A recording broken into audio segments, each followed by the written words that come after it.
여러분 안녕하십니까? 오늘 두보의 동관리를 공부합니다. 두보의 삼리삼별 시리즈 가운데 지난주 신한리를 공부했고 이미 몇 달 전에 석호리도 공부한 바 있습니다.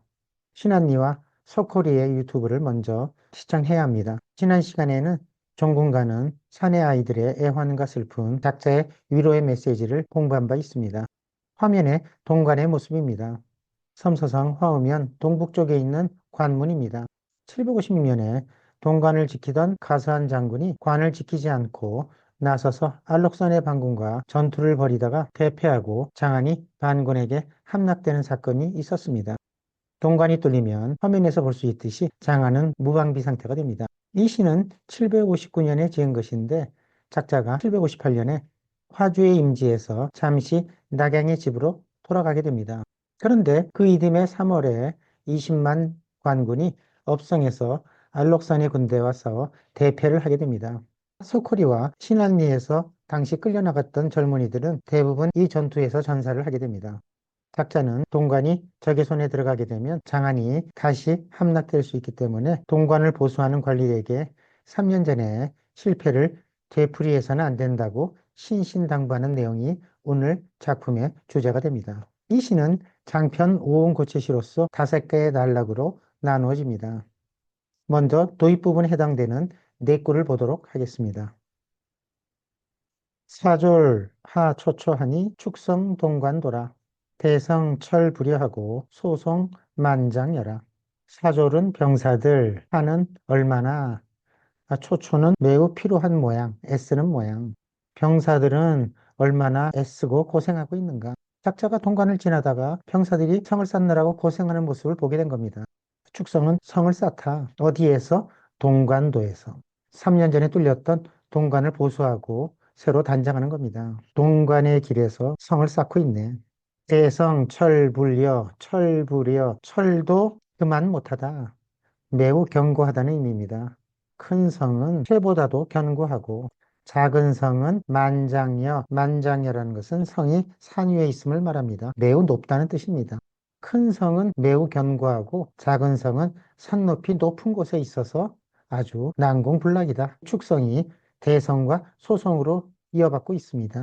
그리고 둘째 구인 축성 동관도가 이 전체 시상을 제기하고 이끌고 있습니다. 동관길에서 성을 쌓는 것을 모티브로 해서 이 시를 쓰게 되었다는 뜻입니다. 이상 도입 부분은 이 시를 쓰게 된 배경과 동기를 설명하고 있습니다. 다음 두 번째 단락으로 가보겠습니다. 삼은 동관리하니 수관 한비오라. 묘와 하마행하고 위야 지사누라. 삼은 동관리, 지난 시간 신한리와 비슷한 방식입니다. 관리와 문답하는 형식으로 사건을 풀어나가고 있습니다. 공간의 관리에게 문론이 질문은 다음구에 해당됩니다. 뭘 물어봤냐면 수간, 환비호. 수간은 동간을 보수하다. 환은 또한, 비호는 오랑캐의 침입을 대비하다. 동간을 보수하는 것이 또한 관군의 침입을 대비하기 위한 것이지요. 라고 물어본 것입니다. 환은 3년 전에 가스안이 동간을 비웠다가 대피한 사건을 상기시키는 의미가 들어 있습니다. 그러자 그 질문에 대한 아전의 답입니다. 요와 하마행, 나를 초청해서, 요는 초청하다, 말에서 내려서 걸어가게 하고는 말로 답해주지 않고 작자를 초청해서 말에 내리게 해서 직접 안내하는 모습입니다. 위야, 나를 위해서 나에게 저 산성을 손가락으로 가르쳐주네. 다음 세 번째 단락은 산모퉁이, 즉 산성에 얼마나 방비를 철저하고 있는지에 대한 설명을 직접 하고 있는 장면입니다. 세 번째 단락으로 가보겠습니다. 두 번째 단락 마지막 구인 산후의 시상을 이어받고 있습니다. 연은 열전격하고 비조 불능월이라. 홀에 단자수하고 기부 우서돌이요. 연우는 복책이 하늘까지 이어져 있다. 전격은 적을 방어하기 위한 목책입니다. 구름에 닿을 정도로 목책이 이어져 있고 한모퉁이의 모습을 구체적으로 모시하고 있는 장면입니다. 나는 새도 불능월, 그 목책 위를 넘어갈 수가 없습니다. 홀에 단자수, 홀에는 반군이 다시 쳐들어온다고 해도 나는 단지 자수는 스스로 지키다. 오란 개가 다시 쳐들어와도 단지 스스로 지키기만 하면 됩니다. 굳이 나가서 싸울 필요가 없습니다.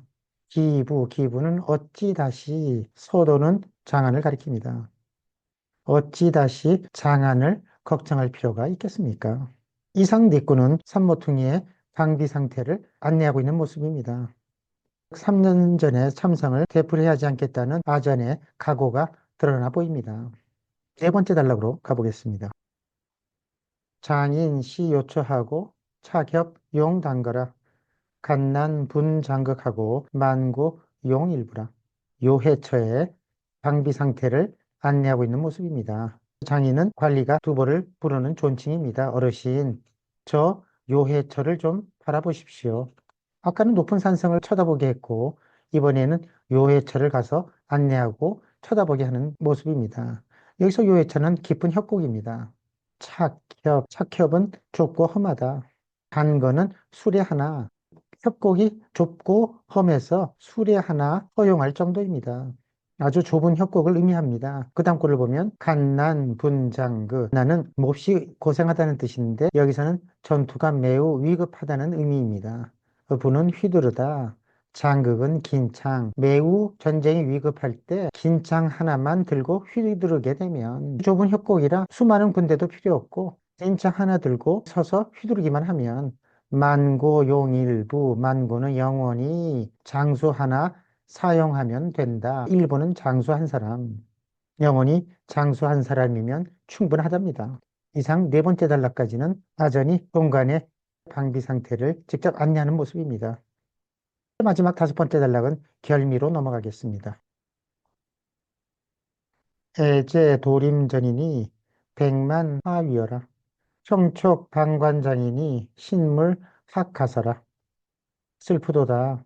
도림전, 도림은 도림의 성체인데 서남부 영보현에서 서쪽의 동강까지를 가리킵니다. 도림 전투는 3년 전에 당나라 군대 20만 명이 협곡에 잘못 갇혀 있다가 몰살을 하게 되고 가서하는 투항을 합니다. 그리고 이어서 동광과 장안이 차례로 반군의 손에 넘어가게 됩니다. 슬프도다. 도림에서의 전투요. 백만의 군대가 화위와 물고기에 밥이 되고 말았다. 청촉, 방관장, 청촉은 부디 부탁한다. 방관장은 관문을 지키는 장수에게 부디 부탁하노니 신물 학가서 부탁하는 내용이 마지막 구에 나오고 있습니다. 신물 절대 뭐뭐 해서는 안 된다. 학가서 이 가서는 현종대 장수인 가서한 장군입니다. 이 동관 전투에서 알록산의 군대에게 대피하게 됩니다. 절대로 가서한의 일을 다시 되풀이해서는 안 된다. 신자가 마지막 구에서 전체 시상을 마무리하고 있습니다. 가서한 장군이 참패했던 사실을 상기시키면서 부디 장안을 방비해 주기를 신신당부하는 내용으로 마무리하고 있습니다. 이상으로 시에 대한 설명을 마치고 두보의 마음을 읽어보도록 하겠습니다. 여러분과 함께 두보의 마음을 공유하는 시간입니다.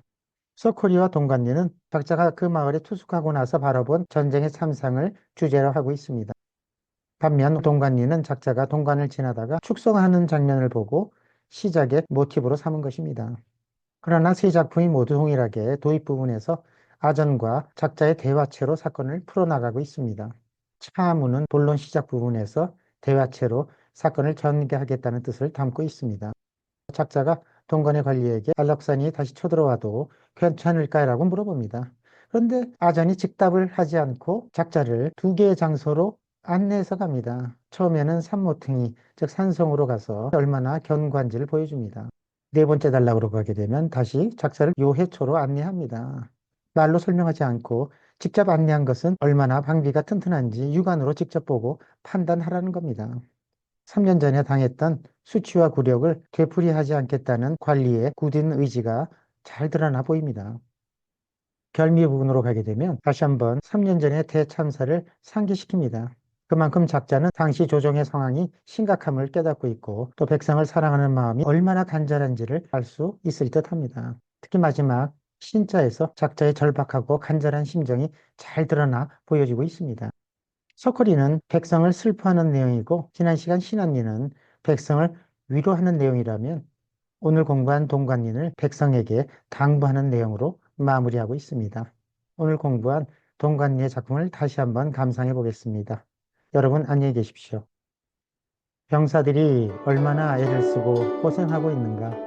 동관의 길에서 성을 쌓고 있네. 큰 성은 무쇠보다 견고하고 작은 성은 만장이 더 되는 곳에 있네. 동관의 관리에게 한을 보수하는 것이 또한 오랑캐를 대비하는 것이지요? 라고 묻자 나를 불러 말에서 내리게 하고는 나에게 산 모퉁이를 가리키네. 구름에 닿을 정도로 목책이 이어져 있으니 나는 새도 날아서 넘을 수가 없다네. 오랑캐가 쳐들어와도 단지 스스로 지키기만 하면 되니 어찌 다시 장안을 근심하겠습니까? 어르신 저 험한 협곡을 좀 쳐다보세요. 좁고 험해서 수레 하나 겨우 지나다닐 정도입니다. 위급할 때 긴 창을 휘두르기만 하면 영원히 장수 한 사람이면 충분하답니다. 슬프도다 예전 도림에서의 전투에서 100만의 군대가 물고기 밥이 되어버렸는데 동관을 지키는 장수에게 부탁하노니 가사한 일을 절대 배워서는 안 됩니다.